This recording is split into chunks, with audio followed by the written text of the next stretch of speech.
All right, Hangout on Air is live. Break the Cage Saturday.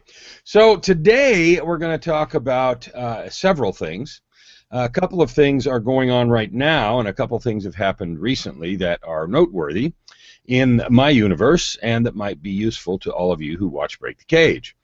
So we just finished our 3-day boot camp, 3-day intensive, 3-day speed to profit marketing intensive, Monday, Tuesday, and Wednesday this week. So just a few days ago, it was really exciting and it was different. Every one of the ones that I do each time are different. Different people come, and I have 11 or 12 days worth of material to cover, and I do that on purpose because I hold it 4 times a year. And besides that, things change all the time. So every one of them is quite different. It's not like we do the basics the same and then cover a few different things. They actually are completely different. The one thing that is consistent is I always teach people something about meditation. And I do that because meditation is the best way to focus and create awareness. And we did a lot of work on breakthrough this time, and which is very appropriate for Break the Cage. It was interesting because every single person there is a coach. This particular time was a coach. We had a couple from Utah that are couples coaches, and then the gal does also women's empowerment breakthrough work. We had our Barbara, who is from Australia. She is opening a healing center in Tasmania. We had Dr. Manny, who many of you know, from Atlanta. His wife is expecting, and she allowed him to come to do that because she was so excited about what he might do. I invited him this morning, but he is ill. He was, I think, got ill traveling out and back. He was on yesterday. He's doing the book challenge, actually, right now as well. And he bailed out of today, the second day, because he's ill. So I didn't really expect him, even though I invited him this morning. We had another fellow from Michigan who's quite a celebrity guy. He's interesting. He knows some really high-powered celebrities. He's a regular contributor to publications, the traditional media, television, Forbes magazine, and that sort of thing. And again, everyone here is a coach. They coach was a coach for this particular Speed to Profit marketing session. And because they were all coaches, the marketing had a lot to do with both helping people learn to do the breakthrough work they need for their marketing, and also some of them were here for their own breakthrough sessions and work. I spent quite a bit of time with a couple of them particularly, and working on issues about why things maybe weren't selling or converting as well. One particular client had been a very successful salesperson, closing literally hundreds of millions of dollars in deals in another context, and was struggling a bit with their own products and services. And of course, there's only 2 reasons from that: either the product's crappy, which it isn't, or there's another issue that is the difference between your own stuff and somebody else's stuff. So all of those things, I say all that because I want everyone to understand you're not alone. The need and the feeling of desire for breakthrough work is essential. It's not something that's a one-and-done proposition. We wake up every morning with the potential to stumble over our own shoes, to relapse into paradigms and thought patterns that are not helpful, and making permanent change in that is it's a bit of a process. It doesn't happen all at once, and it's certainly, I'm going to open the comment thing here in case people make comments. It doesn't happen all at once. It doesn't happen all at once for any of us, and so I'm moving the thing so I don't have to, oops. Of course, it jumped to full screen and did exactly what I chose it to do, but not what I meant. So let's try that one more time. Did exactly what I told it to do. Very bad. It's going to do it again if I'm not careful. Excellent. That's better. Thank you for bearing with me. Anyway, that kind of breakthrough work is just critical. It's critical that we do it, and we do it over and over again. So that's the first thing I wanted to mention, is that the event happened. It was very successful. Lots of people came. There's been all kinds of pictures and coverage and videos and stuff all over my Facebook wall. If you're watching this later or on YouTube, please head over to my Facebook wall. You'll see all of the people, or most of the people that were there. You will see all kinds of videos and pictures and things that were going on. It was really exciting. A lot of positive energy, a lot of positive movement, a lot of work got done. People got things designed. Again, my intensives, of course, are working.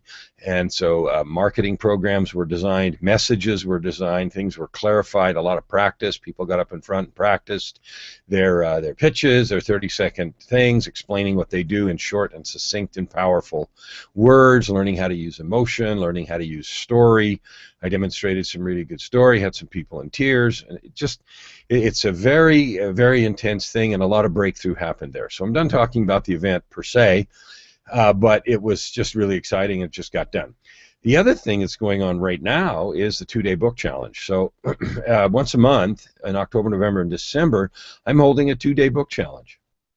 If you have written a book or you want to write a book, this is another breakthrough exercise. Many people feel like my story's not good enough, I've got nothing to say, I suck, and everybody's going to see it, nobody will read it, and all of the sort of crap that we tell ourselves is, very prevalent in that context. And helping people, and then the other piece, so that's one, is all of the mental difficulty we have with writing a book. The second one is, it's hard, I can't do it, it takes too long, and besides that, I don't know where to start, how to do it, or anything else. And so some people do nothing. Some people gather crap, and I don't mean it's bad stuff, but they gather piles of reference material or articles or write in a journal for a long time, vowing to themselves that one day they'll turn it into a book. And usually it doesn't happen. Once in a while it does, but most of the time it doesn't happen. And the fear is it's going to take too long or be too hard. And again, that is a groundless fear. So the purpose of the 2-day book challenge is a breakthrough exercise, because I've done this. I've created this process where you can write a book in 2 days. And we're right in the middle, and I have several people right now who at the end of this time are going to be first-time authors. It's going to happen.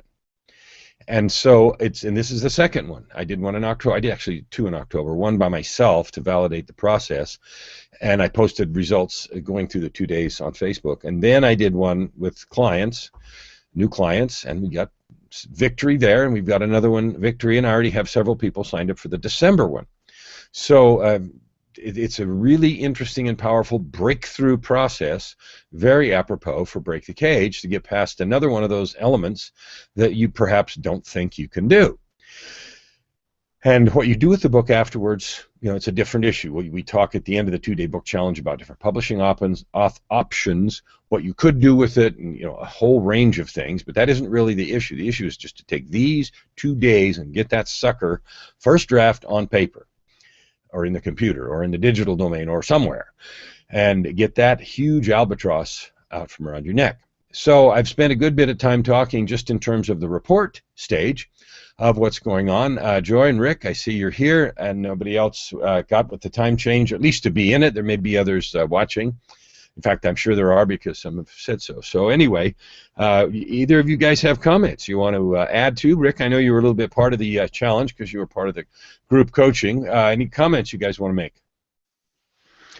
It was certainly exciting to even at a distance, to be a part of what was happening at the intensive, Kellen, and to see the energy that was there, and to share that palpable experience. And it certainly energized me during the week, and so that I could think about, okay, how can I apply this to me, and also how can I make myself more ready so that I can be a part of that in a future event.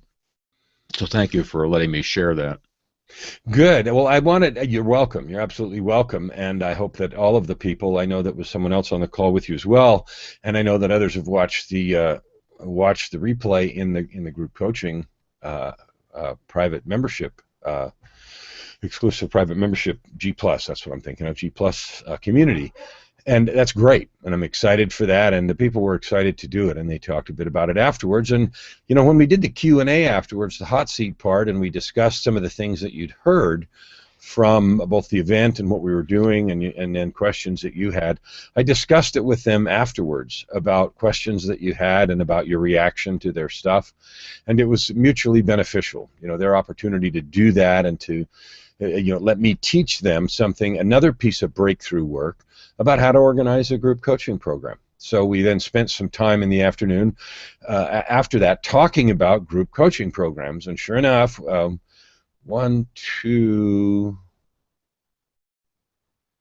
three right this minute are either already starting or getting ready to start group coaching programs. And so it was a demonstration about how to use them, about different things you can do with them, how to fill them, what to do, in terms of teaching, and the idea that we do where we do half teaching and half hot seats.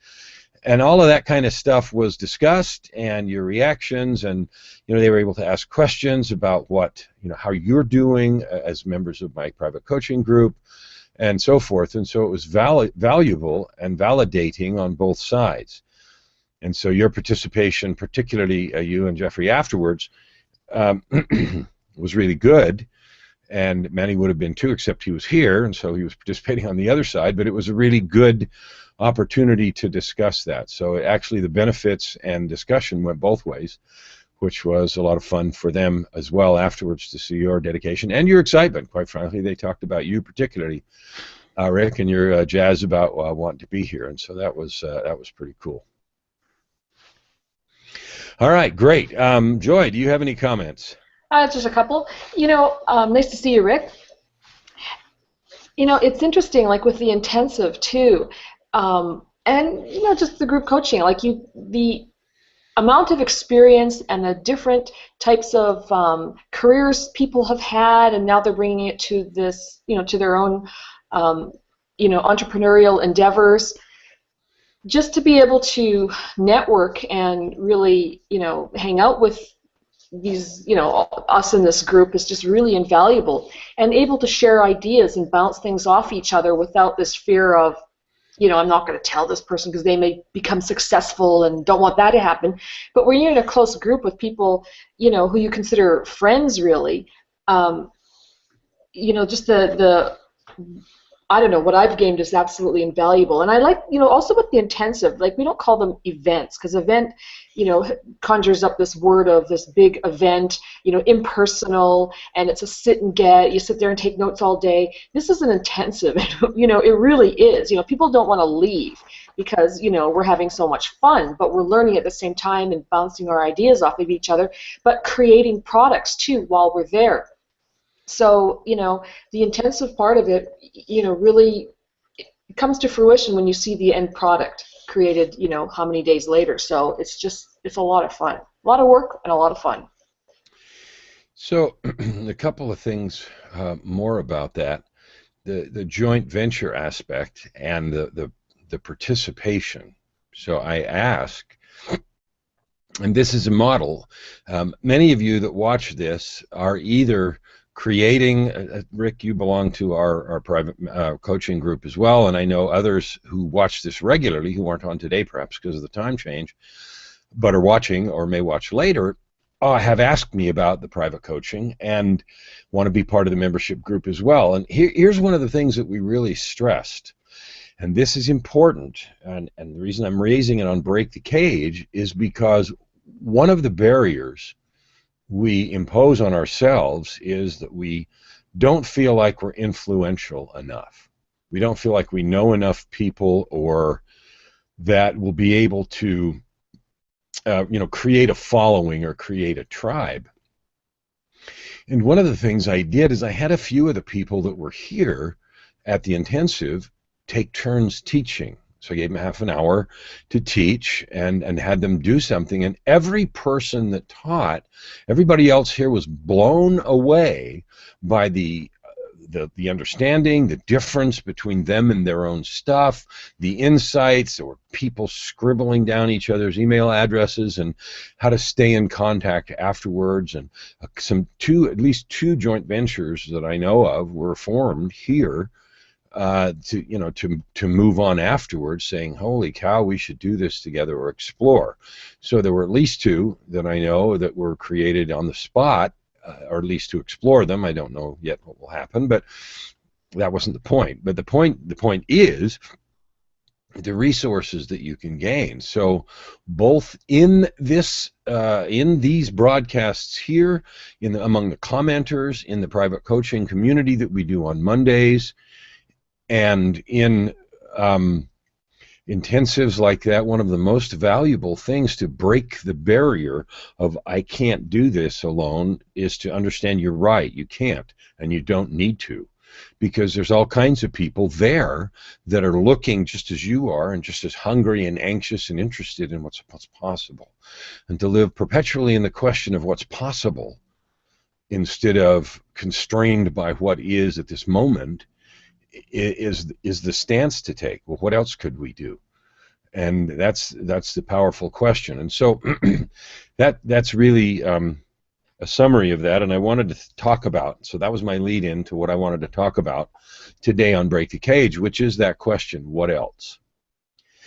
We choose to live, and this is so apropos also for the book challenge, because people coming in, I had a little warm up the night before on Thursday afternoon to give them some instructions and to get them ready and mentally prepped, and gave them 3 questions to think about for the next morning and all of that sort of thing.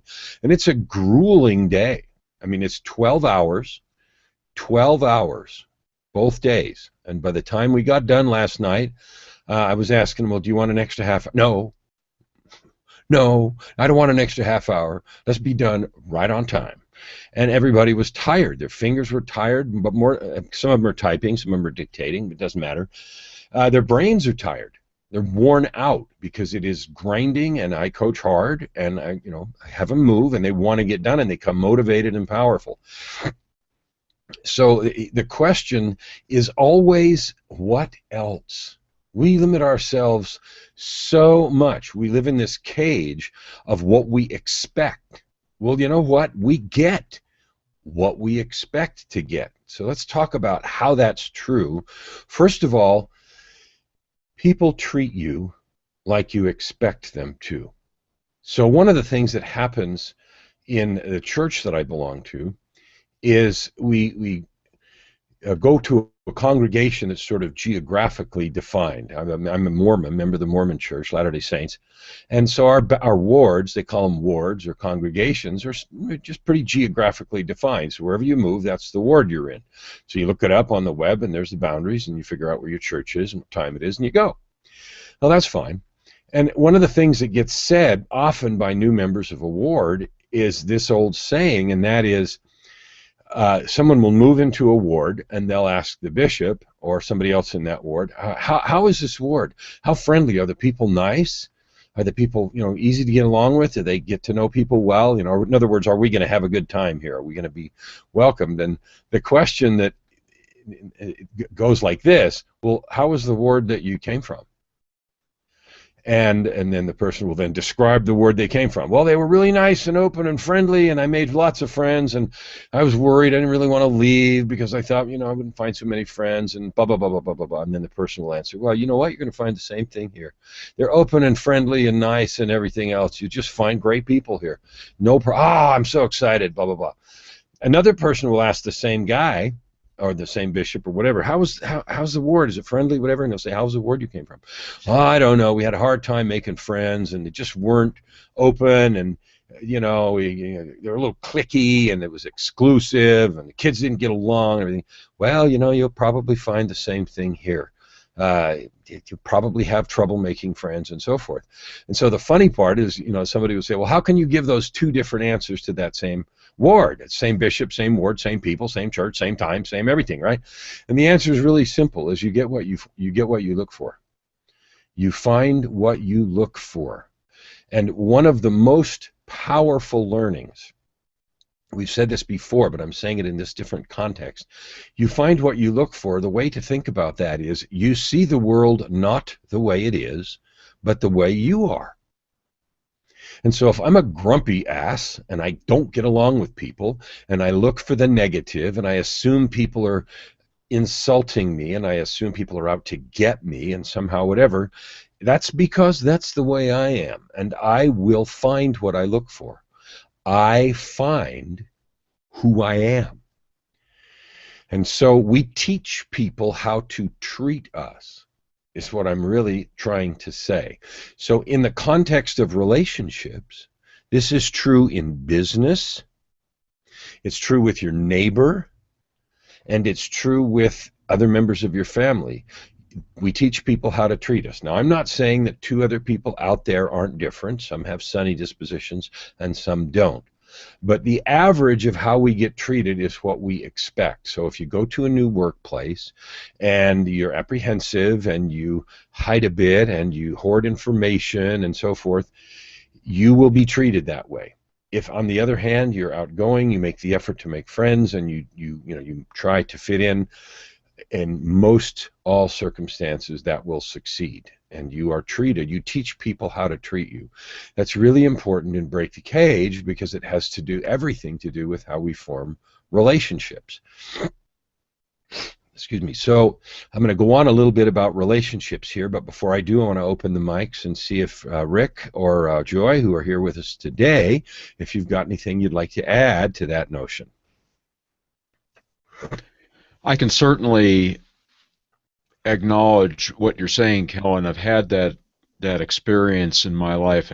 In my younger years, in my 20s, let's say, I was very unhappy and socially challenged, and it's been a long, exciting, and many times challenging path over the last 30-some years for me to change myself, which I've been able to do, but it happens deliberately and through insights that happen kind of when they do, which is part of the reason I'm here, because I never know quite when the insight is going to arrive and what that's going to mean at that moment, which could be different one day to the next.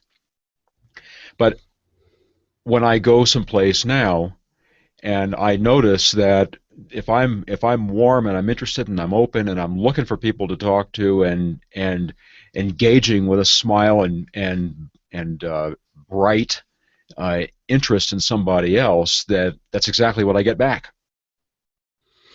So that's a powerful insight, and I want to now move that from Joy. Did you have anything you wanted to add? Okay, I see no mic unmuted, so we'll just go on. Nope, nothing. Okay, thanks. I want to now move this to a business context, because my other, Speed to Profit Marketing and Results on a Rampage, particularly in the Entrepreneur Show and so forth, are about business, and they're about making money, and they're about adding value and adding good to the world and so forth. You get what you expect in business too, both in terms of receptivity of people to talk to, prospecting, finding clients, and in terms of income. People often push back on that, and they want to blame outside circumstances.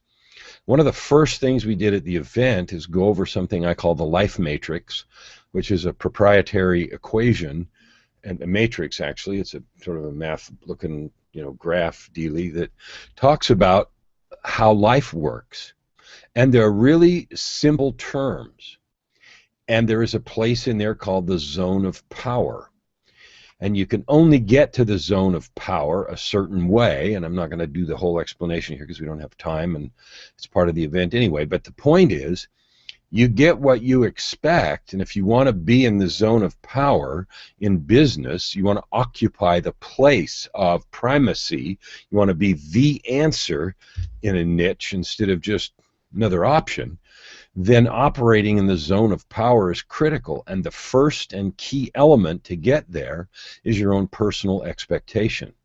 So if you approach your business with the expectation of failure, the expectation of difficulty, the expectation of it's going to be hard and I won't be able to do this, you're right. If you approach it with it's going to be easy and therefore when it's difficult I quit, everybody needs to fall all over themselves to line up to buy my stuff, you're also going to be disappointed because we have to actually provide real value. If, on the other hand, you choose to make your expectation, I'm going to do the research, find out what people want, I'm not going to get stuck in the research because it changes too fast anyway, but I'm going to do enough to get started, I'm going to put it out there and get the most valuable feedback of all, which is client or potential client feedback, because you can sit and think about stuff forever and know that it's going to be beautiful and it sucks and then you go in a corner and cry because everybody thought your stuff sucked. Okay. Or you can say, wow, that sucked, I better do that again. But it's really good to find that out really fast, because if you spend half a year developing a product and put it out there and people say, what are you thinking? Really good have gotten it out after 6 minutes instead of 6 months. So moving and getting the most valuable market data and feedback that you can is powerful in business. And if your attitude and expectation is one of, you know what, I'm going to go get this feedback, I'm actually indifferent as to what it is, because my real goal is to meet the needs of people and add value and make money. And that's only going to happen when I create something valuable. I mean, I don't go to the store and just buy garbage just because it's on the shelf. I don't go to the store and buy stupid, well, hopefully we don't go to the store and buy stupid things just because they're brightly colored and on the shelf. And I for one, don't expect people to do that with my goods and services either. I hang a shingle out, say I'm a coach, and I can do cool things for you, and unless I'm providing something that actually moves them forward in their hopes, dreams, and fantasies and away from their fears, frustrations, and needs, you know, what they lack, then I don't really have any decent expectation that that can happen. And so that is a mental game, which is why I'm focusing on it for Break the Cage, because we end up keeping ourselves locked away, playing a much smaller game than we need to, because we choose to. Because we choose to. We choose to for reasons of fear. We choose to for reasons of having been beat down before. We choose to because we have tried before and failed, and now it's like, well, there's no use. We choose to because we're tired. You know, Rick and I are in our 50s, and we could say, oh, you know, my energy was gone in my youth, or some, you know, I'm not saying either one of us are doing that, but that's a possibility. I hear that kind of thing. We're lazy, we're tired. It should be easy, it should be fast. Well, I don't know the answer to any of those questions, because it is what it is. And if you want to create value, the first place is a commitment to create value and get paid. And the second one is clarity, that we've talked about before, about exactly what you are doing, and that may need to be adjusted, because I don't care how clear your clarity is, if it's not what the market needs, it won't amount to a lot. And there is a huge, broad range of needs. There's almost nothing that you can't figure out how to make money with. So the notion that it's just really narrowly niched and you can't have skills to do that, in my mind, that's nonsense. I have yet to visit with a potential client or a client where we can't figure out how to use what they know how to do well, what they like to do, and turn it into something profitable. So that's, and the reach, of course, now with the internet's around the world, so that thing just disappears. All that you really need is that commitment and a clarity and a good coach, and the willingness, and this is the key, the willingness to get out of the box, out of the cage, as it were, the willingness to move forward and take a risk. Now, if any of this is resonating with you that are watching later or that are watching now, and you haven't already signed up, you subscribe to my YouTube channel so you can get these and the results on a rampage and the speed to profit marketing videos and other ones that I put up there.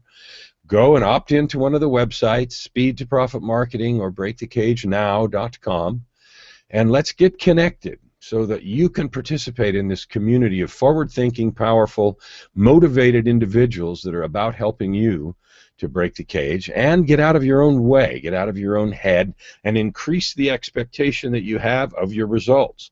Increase the opportunity and expectation that's in front of you, because you choose to believe that's possible and are committed to make it so. All right, I'm going to be quiet here and ask for any more comments that might be coming from our esteemed guests today.